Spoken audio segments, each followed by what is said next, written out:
try nating ikutin ang Turtle Island guys. Samahan niyo ako guys. Ayan. Subukan nating ikutin ito dahil first time ko rin dito napunta.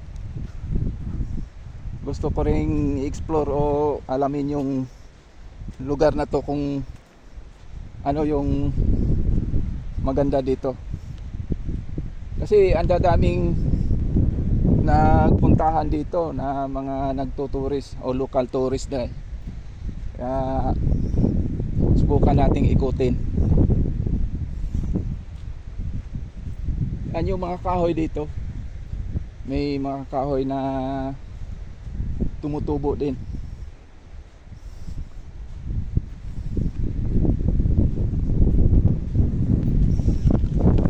Yan yung buhangin dito, maputi.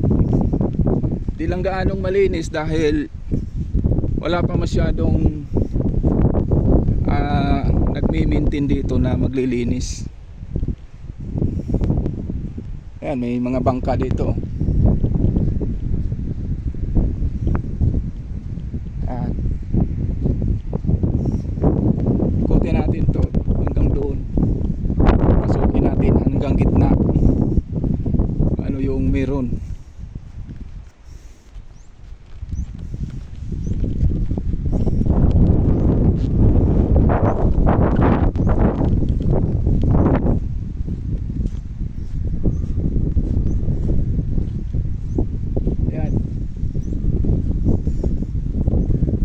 Medyo malayo-layo to guys.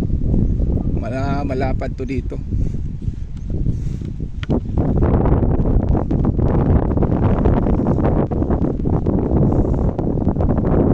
May bangka nakatali.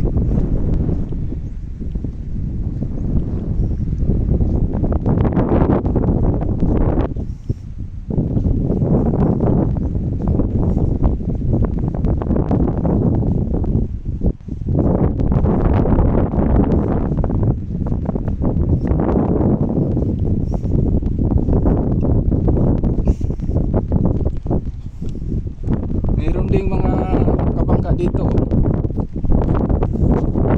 Ano?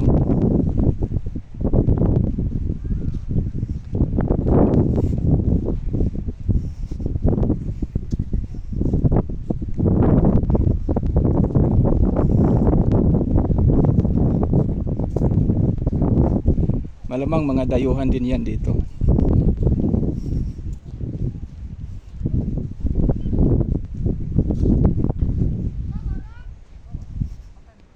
Ayan o.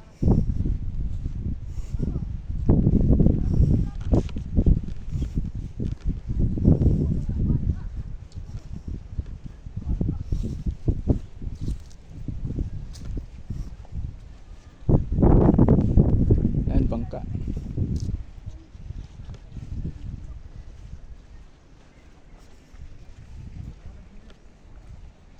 Marami palang mga tao din dito sa likod guys.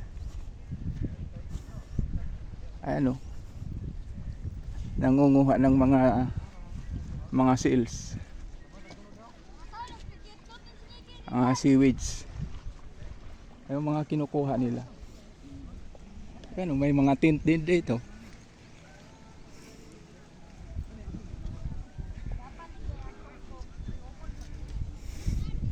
May mga tent pala dito guys oh. Marami palang mga ayun no. Hello, magandang tanghali.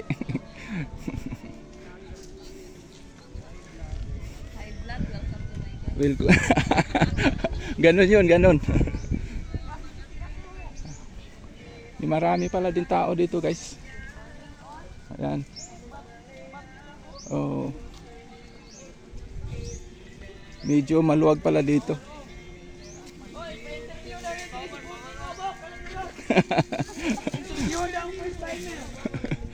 Naay baguhan. Sige na, unya pagbalik na ako, ikot lang ko. Mga Bisaya raman ta. Dito guys. Ayun, tinitingnan lang natin yung area. Ayan dito, malawak dito guys. Yung laot na yan, papunta na yan sa pinaka sa anong usyan ba yan dyan? Basta doon na yan sa laot papuntang Hulo o Basilan hanggang Borneo pagka na ano ka na sa hangin dyan, na tangay ka ng hangin, wala ka nang madaongan dyan kasi doon na yan sa laot papuntang Malaysia na. Kaya pagka naiwas ka dito, napadpad ka ng hangin, wala ka nang mapuntahan dyan. Doon ka na pupulutin sa Malaysia, Borneo. Ayan, doon ka na pupulutin. Kasi may nangyari na yan dito dati. Nung kalakasan ng hangin, napatay yung makina nila. Nung nangisda sila, napatay yung makina. Tapos natangay na sila ng hangin hanggang doon sila sa Sabah. Doon sila nakarating sa Malaysia. Nung na-rescue sila, pinapahatid na lang sila dito sa bansang Pilipinas.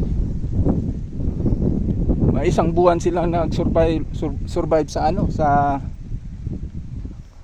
sa dagat. Wala na silang makakain. Ang kwento nga nila, ultimong kahit ano na lang yung makikitang madampot nila sa dagat, yun na lang yung kinakain nila para lang sila makasurvive. Ganun yung katindi guys pagka napadpad ka ng hangin mula dito, kasi wala ka ng choice na makadaong ka ng mga isla or anong lupa na pwede mong mapagdaungan. Ayan o, yan yung pinanggalingan namin. Yan, yan kami nanggagaling papunta dito. Tinatawid namin dyan, laot na yan, papunta dito. Ayan. Kaya ang sabi ko nga, kung naiwas ka dito, malakas yung hangin, maiwas ka, mapunta ka ron, ay wala ka ng tsansang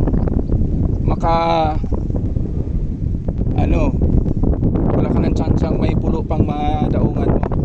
Kasi yan, dyan, ano na yan, laot na yan, papuntang Borneo na yan dyan. Yan. Okay, balik tayo dito guys. Iniikutin natin. Sa estimate kong ito guys, ang lawak man siguro nito ay nasa 1 hektarya o mahigit.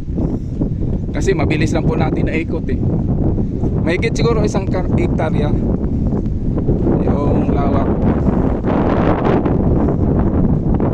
Hindi ko pa nasubukang puntahan yung gitna dyan.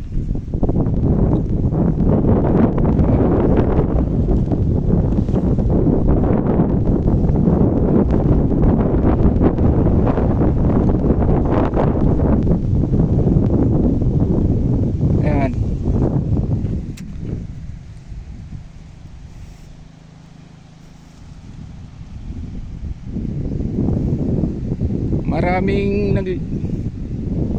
nagsusiming sa likod.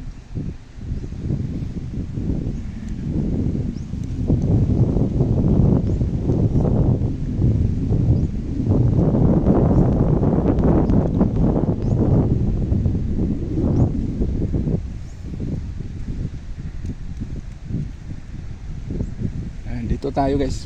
Ayan.